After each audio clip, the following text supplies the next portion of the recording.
Hi, this is Matt and Reed with another troubleshooting step for Spectrum. On a very rare circumstance, you'll be on the phone with our support team and they will diagnose the problem as a need to replace a control box. Now, this is a problem because we have to FedEx out that part to you, and so it won't be able to be replaced until the next day. We could also schedule a technician to help with that, but that may take several days. And so we're putting this video together for you to show what's actually a pretty easy process, a little time consuming, but really you can get this done in 30 minutes or less without too much sweat once the control box arrives. And so in our other videos, we talked about some of the things you're gonna need to do, which is remove the tablet, which is covered in another video. When you've done that, you'll tape the wires here so they don't fall through. The second thing that you're going to need to do is remove the panel. Any trouble or questions about that at all, you can watch our video on that. And then the third thing you're going to need to do is replace the control box. So Reed, we got another control box over here. If you could take them through the steps, that'd be great. Basically the first thing we want to do is be safe. And what we do with these machines, we always unplug them from the wall. So make sure it's unplugged, all right?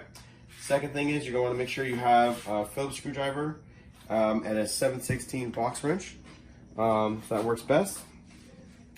So with the first one here, it's a little tiny screw. So once that's loose, just take that out, all right? Put that off to the side. And then just let it sit there for now, all right? The next is you're gonna wanna unplug your SL2 plug. Now there may be a zip tie on it, just cut that off. And then we're just gonna unplug that like so. And then next is the clamp.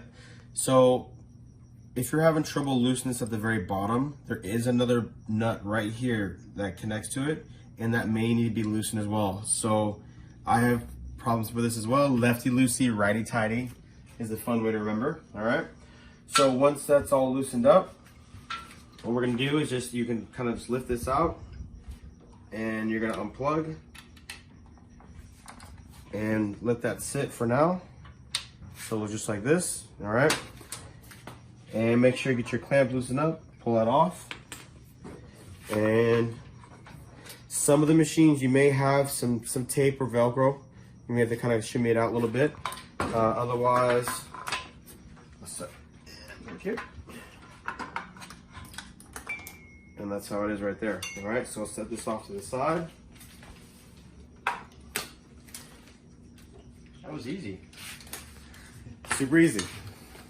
All right, so this is gonna be the clamp that you'll receive here, all right?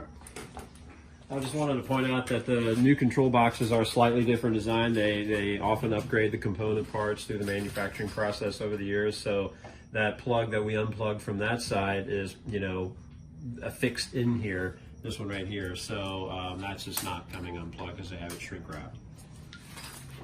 So this will be your new control that you'll receive. So it sits right back in there, just like we removed here before, okay?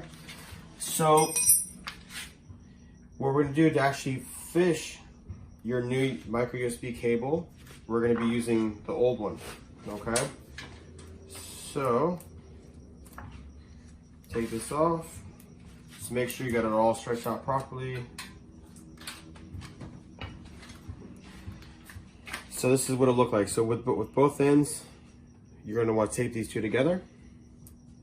And again, any tape that you have will work, but what we use and what works for sure is gonna be your electrical tape. So a couple pieces all the way around, nice and tight, like so.